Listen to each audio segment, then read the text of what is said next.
para eles e também para vocês que estão aqui assistindo essa palestra hoje, né? Então vamos acelerar seu Superman, o The Flash aí, para a gente tentar passar alguma coisa. Então, primeiramente eu vou falar um pouco quem é essa pessoa que está aqui na frente, né? Só pode voltar aí rapidinho. Bem, eu me chamo Gustavo Rubati, que eu estou na empresa Samos.mob. É uma empresa especializada em aplicações de desenvolvimento para o mobile. Então a gente está tentando descertificar esse ramo aqui no estado, né? Tem poucas empresas hoje, atualmente, que está seguindo com esse segmento e a gente está querendo disseminar essa questão também, né? Então, pode passar aí.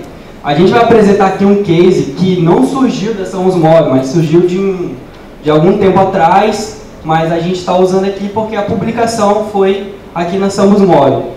Então, o case em si é uma ideia muito simples, trivial, né? Qualquer um poderia fazer, é lógico, né? Porém, tem aquela velha questão do ovo de Colombo, né?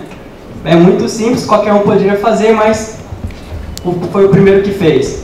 Então é essa questão que a gente está querendo trazer também, né? A questão do case, a questão do startup, a questão do que a gente pode fazer com uma simples aprendizagem, né? Um simples foco para você poder, vou aprender Android, vou aprender iOS, então vou aprender qualquer coisa, então faça algo, mostre e certifique isso, faça alguma coisa. Então a gente só fez uma aplicação simples, que é para Android e para iOS também, né? Tanto smartphone, tanto tablet. Então a gente fez uma questão de mostrar o trânsito, especificamente as fotos. As fotos, se a terceira ponte está engarrafada ou não, se a rodovia do Sol está engarrafada ou não. Pelo menos essas são as fotos que nós temos publicamente, né? Então, se tiver algumas outras fotos no estado também, de outros estados, a gente pode vir colocar também, não, sem problema nenhum. Então, a gente também utilizou a questão do Twitter também, né, para a gente colocar e também alguns contatos, caso, meu carro deu pane aqui em cima da terceira ponte, o que eu faço? Né? Então, aí tem o telefone já para você entrar em contato, para vir um veículo para te buscar, te dar auxílio, algo do tipo. Né? Então, como é que surgiu isso?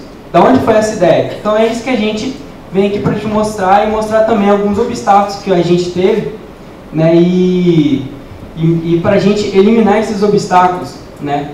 Então, pode passar aí. Então eu vou contar mais uma historinha mesmo.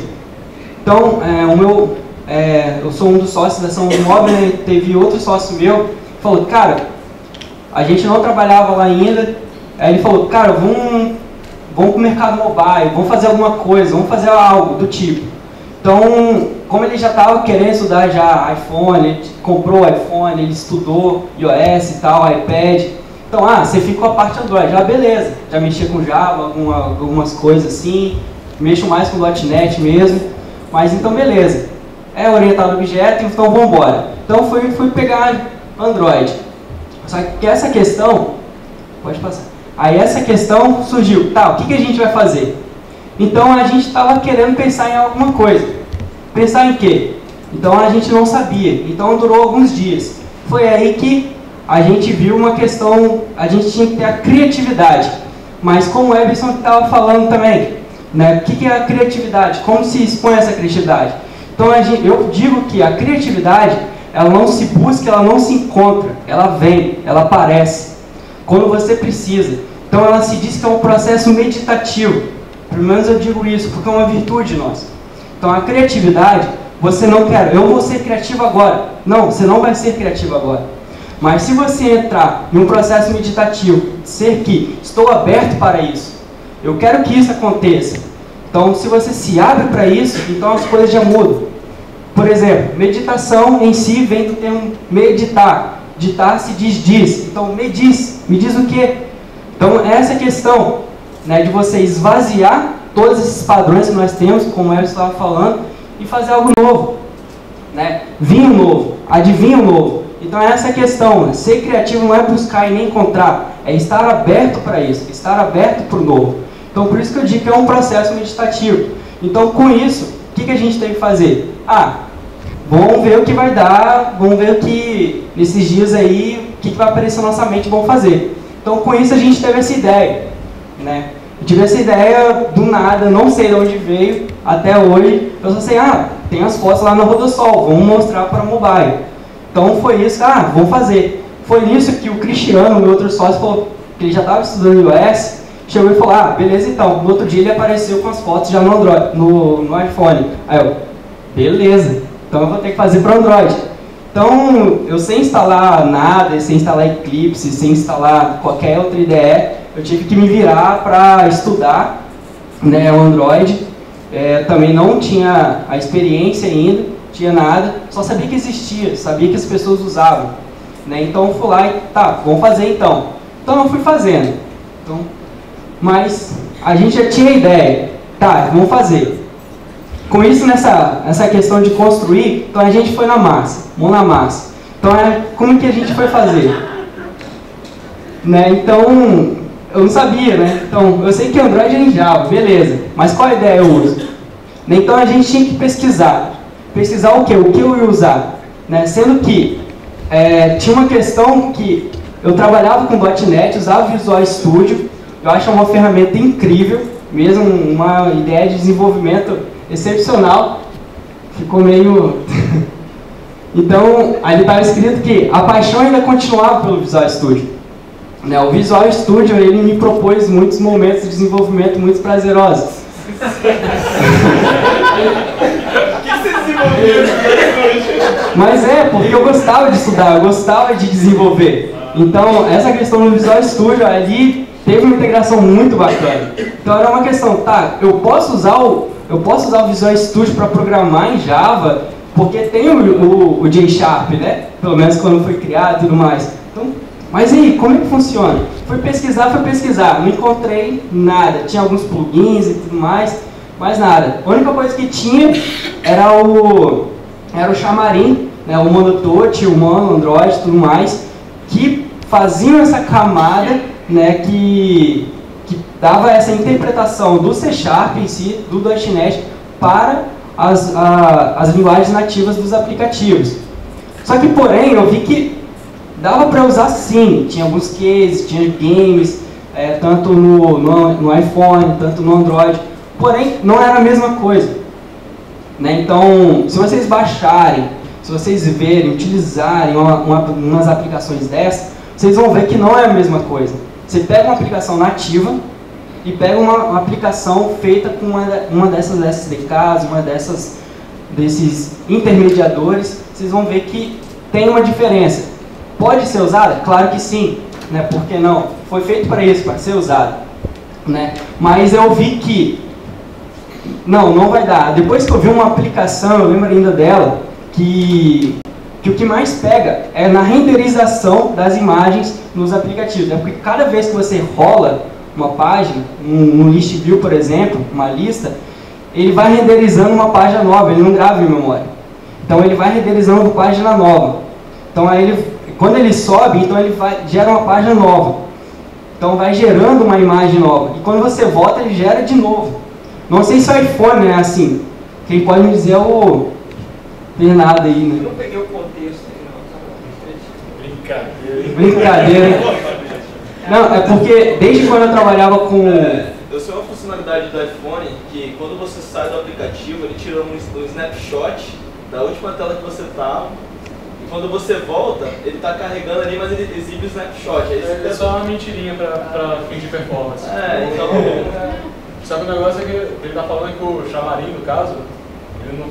não só o Xamarin, o Android mesmo, né? O sistema operacional, né? Você tem um controle limitado dos recursos nativos do negócio, né? Você está trabalhando com abstração.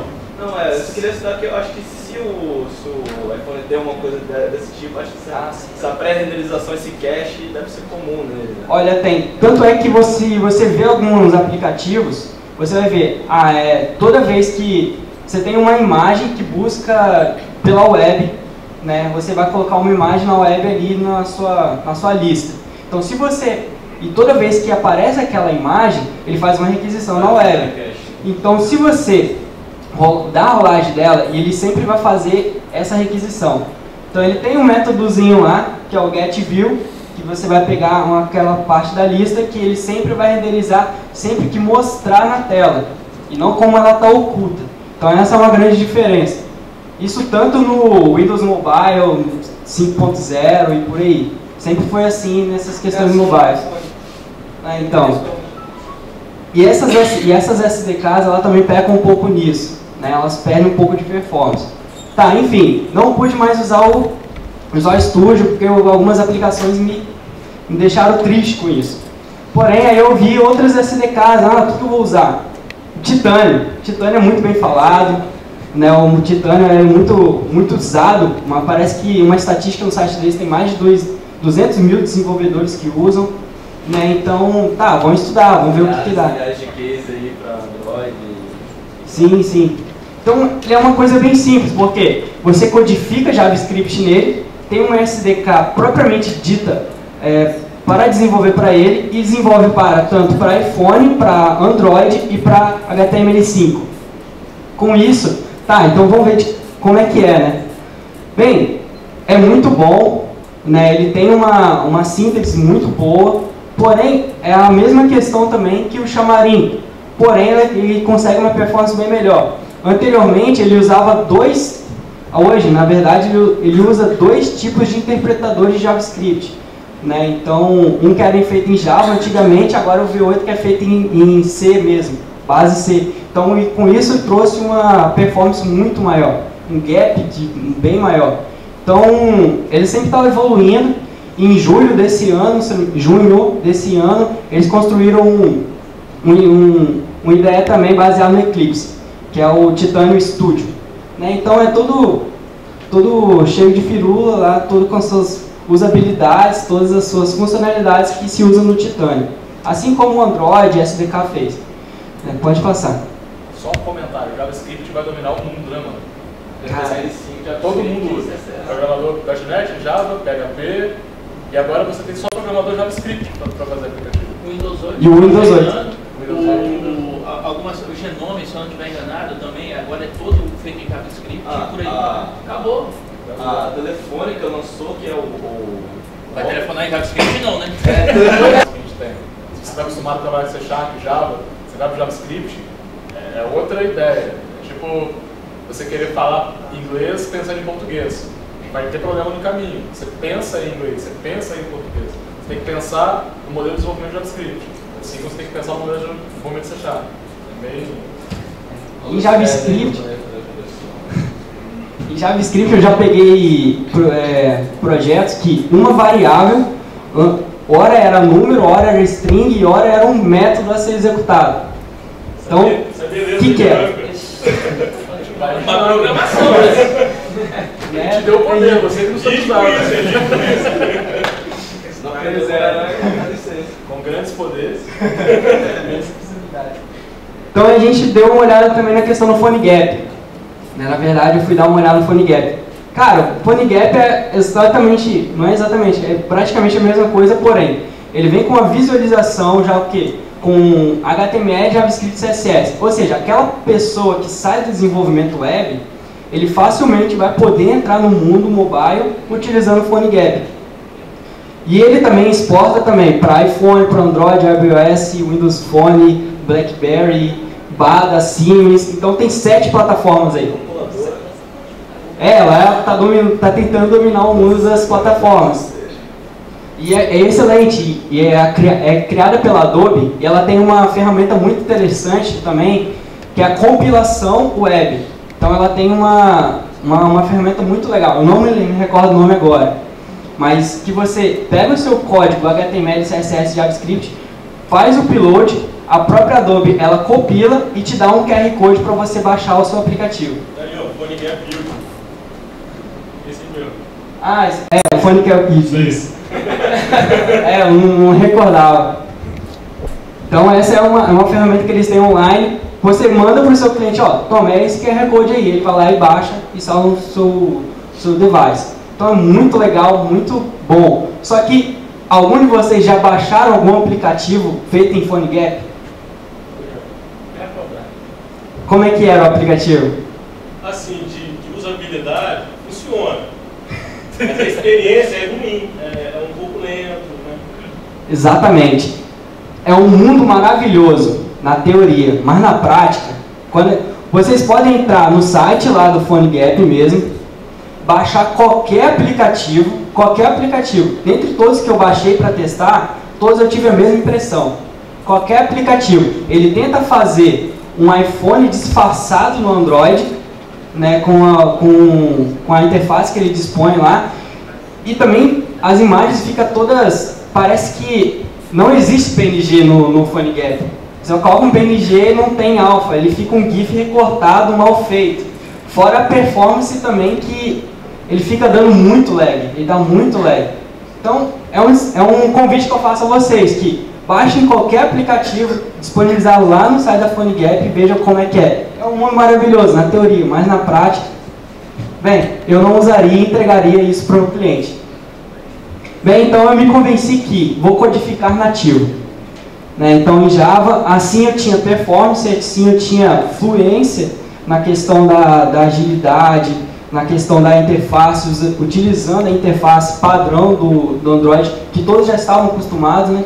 Então eu parti para o quê? Para o Eclipse, aquela ideia cheia de bugs, assim, terrível. Vamos usar os piores atalhos de teclados que eu já vi, que não fazem sentido. Isso tá gravado e eu vou colocar o seu Twitter lá, tá, cara? Eu não vou ficar moderando nada, não. Aí, isso é síndrome de quem usa Visual Studio. Pode até ser, mas... Então, mas é uma questão que, tipo assim, ele foi criado para ser usado. Então, nenhuma SDK, nenhuma IDE em si, ela não é uma questão que, eu não vou usar, mas sim você deve se adaptar a ela. Então, é a necessidade que ela é gerada e que ela vai suprir. Pode vir a tecnologias, a IDEs e SDKs que não vão suprir para o seu aplicativo, para o seu desenvolvimento. É como o Denis estava falando também, né? É a questão da tecnologia, quando usar. Né? Então, a IDE em si é essa questão, a SDK em si também é essa questão. Por exemplo, se eu for entregar um aplicativo que tem que ser muito bem feito, visualmente, com alta performance, no Android, por exemplo, eu não vou usar um PhoneGap da vida.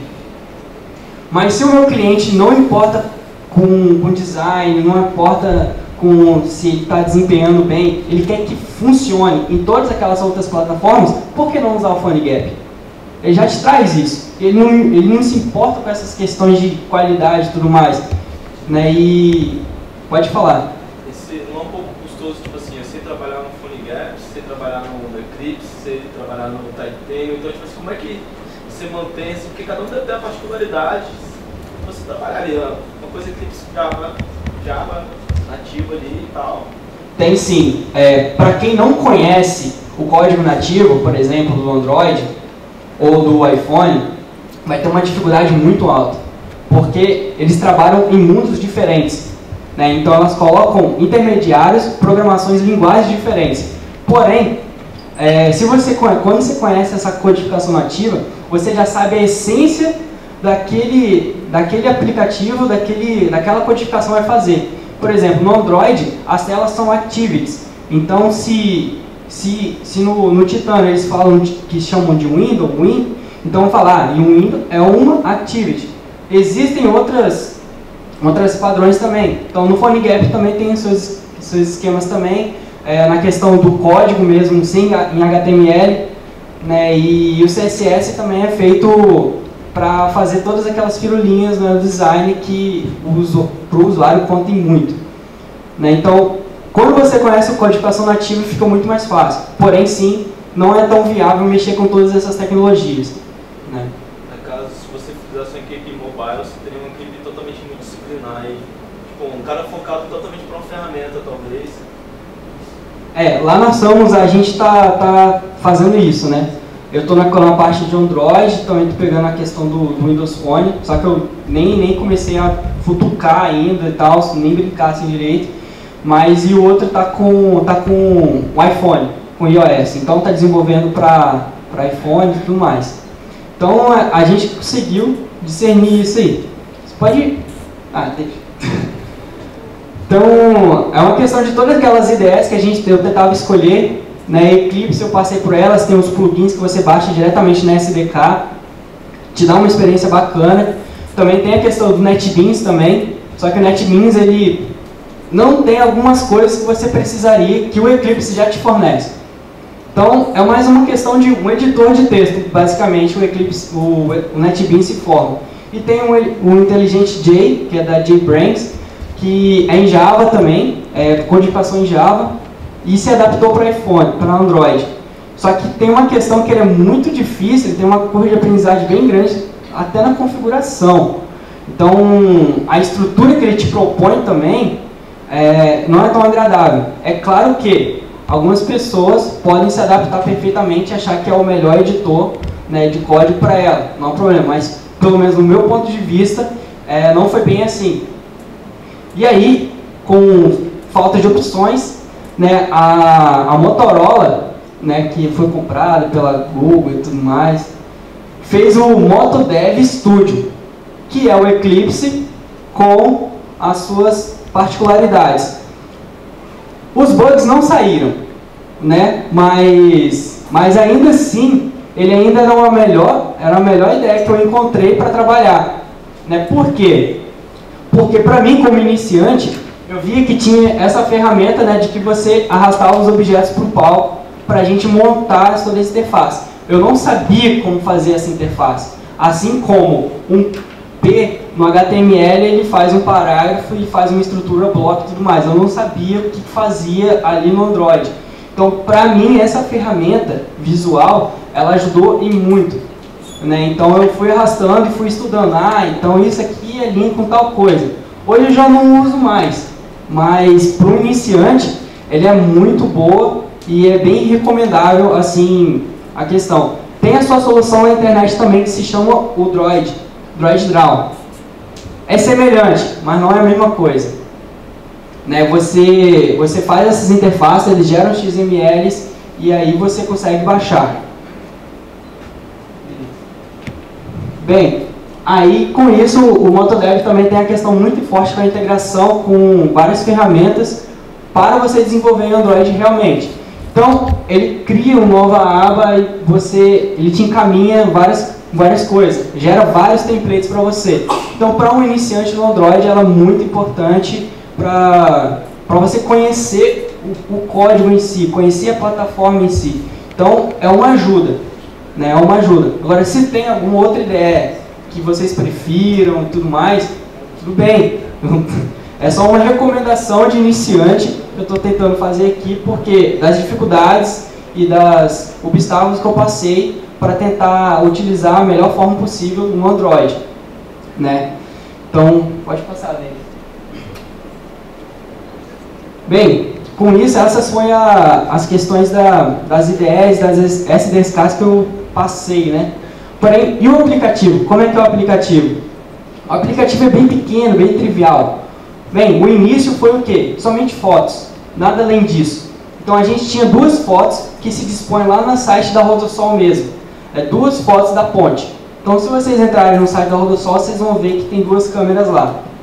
Mas se entrar no blog deles, vai ter mais fotos, tanto da terceira ponte, tanto da rodovia do Sol.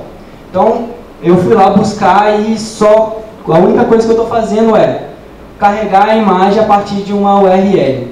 Nada além disso. Então tá uma embaixo da outra assim mesmo, para você ver todos os perfis. É claro que eu separei ali a terceira ponte, da Rodossol, o do Twitter e do contato com um nível de organizacional e tudo mais. Né? Mas todas as fotos estão disponíveis lá. Também tem a questão do Twitter também, que veio depois. Ela não veio junto com as fotos. Durante as fotos, ela ficou muito tempo assim essa publicação. Então para quem a gente apresentava? Para os nossos amigos cobaias. Então, simplesmente, eu falava para ele, testa aí para mim, vê o que você acha, o que você acha que deve ter a mais. Então, teve ideias a mais, eles gostaram muito. O objetivo da aplicação foi o quê? Para ver se tinha engarrafamento na ponte. Mas, por exemplo, minha irmã, ela usava para ver se tinha blitz. Bem, essa não era o foco, né? Mas esse é um segmento que pode ser usado. Já no Twitter, não foi uma questão muito difícil. Inicialmente eu não tinha API de nada. Então, o que eu vou usar? Vou ter que refazer todos os modelos de um tweet, o que é um autor e tudo mais. Só que depois eu vi que no próprio site do Twitter, principalmente em Java, ele tem 3 APIs disponibilizadas. Eu usei uma delas, que é o Twitter API Me. Né? Ela não é a principal, que ela é recomendável lá pelo próprio site do Twitter, porém ela foi muito bom grado e muito bem utilizada em mim. Então, para eu listar uma série de tweets que foram feitos a partir de uma pesquisa, só de 2 hashtags, Rodossol e Trânsito BV, então eu utilizei basicamente 3 linhas e depois eu populei o list view, né, basicamente. Então, é muito fácil utilizar o Twitter como API para o Android, para Java e para qualquer outra linguagem assim. Né? Tá bem fácil, já está tudo na mão na roda para vocês. Né? Então, é hora de mostrar o aplicativo, só que eu não cheguei a instalar o aplicativo, o emulador ali no computador, mas eu tenho algumas fotos de como é que é esse aplicativo e quais fotos eles mostram. Pode ir. Não, vamos. Mostra as fotos. A questão de Vila Velha, pode ir passando, pessoal, só dá uma olhada aí. Então, aí é um horário de 5h30, por aí. Então, esse lado de Vitória, vindo para cá, já está bem engarrafado. Aí já é a Rodovia do Sol. Então, essa aqui do lado fica a questão do shopping que eles estão construindo lá, Shopping Boulevard. Então, é uma utilidade que vocês podem vir utilizar. Né? Ah, estou saindo daqui de Vitória para Guarapari no 4 horas da tarde, eu vou pegar trânsito, como é que está agora? Então, no celular, você não precisa ir no site, no celular mesmo você vai poder ver ali. Então, é bem simples assim, não há muita coisa. Você conseguiu pegar a mulher da eficácia nas fotos no dia lá? Olha, não fiquei vigiando, não. Bem, essa é umas fotos, como o Twitter aparece mais Trânsito BV e Rodossol, mas quando alguém twitta alguma coisa, Rodossol X, então aparece aí também algumas carinhas de algumas personalidades aí. E tem a questão do contato, né? Que nem, meu carro parou no meio da Rodovia do Sol, furou o pneu, os 2 pneus, não sei como, mas enfim, você já pode ligar ali pro 0800 ali. Posso dar uma dica pro seu aplicativo? Claro, fica à vontade. Monetizar. Pega o telefone dos borracheiros e coloca aí no pé do GPS, o borracheiro não toma. Eu pensei em taxista também. Vai que o carro quebra, aí tem que ligar pro táxi, pra quê? Tem ali. Não cobra dos taxistas. Enfim, dá sim pra ganhar dinheiro com isso, sim, realmente. Bem, essa é a questão do aplicativo. É só isso, não tem mais nada além disso. Como é que a gente acha o aplicativo? Então, é isso que eu vou falar agora. Tá. Não foi. Foi mal errado. Não foi nada ofensivo, nada. Então, ele está disponibilizado no Google Play. É só vocês digitarem ali, quem tiver internet agora, com 3G, com Android aí, pode digitar só Trânsito ES, que está ali embaixo. Vocês vão ver um ícone desse tipo aqui, vocês podem fazer o download. Pode. No iPhone é a mesma coisa? No iPhone, ele tem aquele prazo de publicação de 1 semana e tudo mais. No Google Play, é um dia para o outro. Ele não tem toda aquela validação. No Google Play... Está disponível também na Apple Store? Vai estar ainda. Mas deixa um e-mail de vocês na base lá do 2Brains, que a gente manda um e-mail já disponibilizando quando tem para Android, para iPhone. Né? Aí você tem essa base. Então, nessa palestra relâmpago, né, então a gente mostrou esse rápido case aqui que a gente fez. Né? É uma coisa que a gente fez, mas é uma coisa também que qualquer um poderia fazer em um único dia, poderíamos dizer assim. Se vocês estudarem assim, vocês vão fazer isso muito rápido. Então, com a prática ainda, é muito mais rápido ainda. E não é só questão de trânsito que a gente pode pensar, né? A gente pode pensar qualquer outra coisa. Gente, olha que coisa linda. Vocês ficaram 2 horas ouvindo Ederson falar de design, eu falar de código, e um cara com 3 ou 4 linhas mostra as paradas, as fotos da Rodossol, da Terceira Ponte, um feed do Twitter e tem um aplicativo entregue. E aí? Gestão aí, agora, né, mano? E aí? Não? Pois é, cara. observação. Foda. Então, quem tiver alguma dúvida ainda, essa questão de... Pode falar. Você sabe que se o MotoDev foi descontinuado? Como? O MotoDev foi descontinuado. Ah, sim, bem observado. O MotoDev Studio em si, ele foi descontinuado. Né? Ele não existe mais. O que existe? Existe o MotoDev Plugins Core. Vocês não vão conseguir mais baixar o MotoDev em si. Então você não vai conseguir baixar aquela distribuição já toda bonitinha. Você tem que baixar o Eclipse, você tem que baixar o plugin em open source, compilar ele no Eclipse e depois instalar o MotoDev no Eclipse. Né? Complicou um pouquinho para os iniciantes assim, mas é bem legal porque deu um bug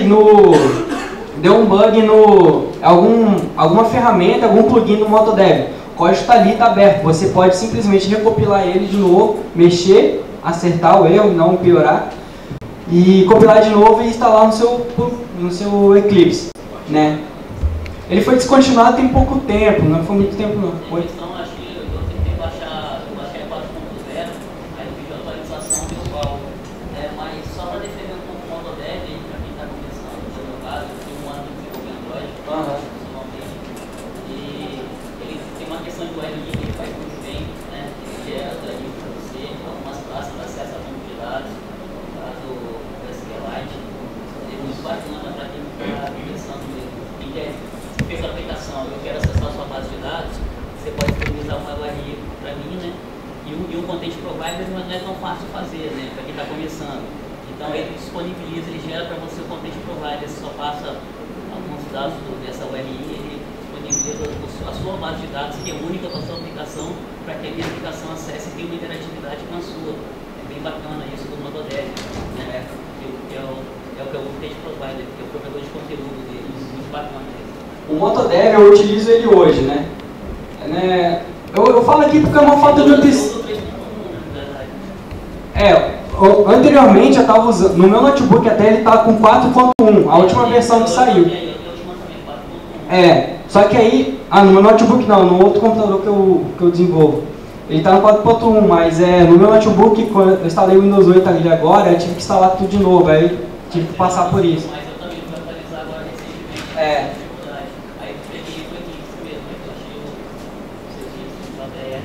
Isso, mas como o nosso amigo estava falando, né?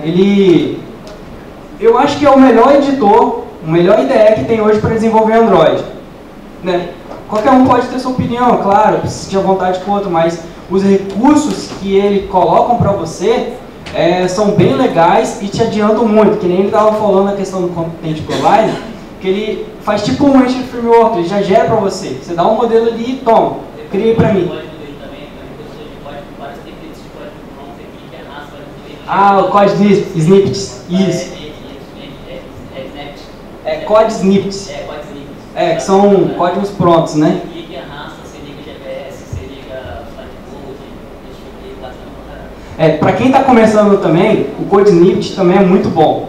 Né? Ou seja, quero fazer uma requisição HTTP. Para fazer uma requisição HTTP no Android, no Java em si, nessa plataforma, é mais ou menos umas 10 linhas de código. Mas no code snippet você só arrasta e você já vê como é que é. Aí você estuda aquilo. Você estuda aquilo. Você tem algum código, você gera um código e ali guarda ali, você dá um nome, um comentário para ele, guarda esse código para você utilizar depois. Pode criar mais também, de acordo com o seu projeto. Né? Bem, quem quiser entrar em contato ainda, meu nome é bem fácil de decorar, Gustavo Badic. Só digitar no Google lá que vai aparecer um monte de coisa lá e você sai clicando lá em qualquer coisa. Mas... O Twitter dele é Guripunk. Não precisava. Guripunk. Bem, enfim, mas tem aí o Facebook, tem o e-mail também, que é gustavo@somosmob. Bem, eu agradeço a todos por terem ficado esse tempo ainda ouvindo essa voz chata.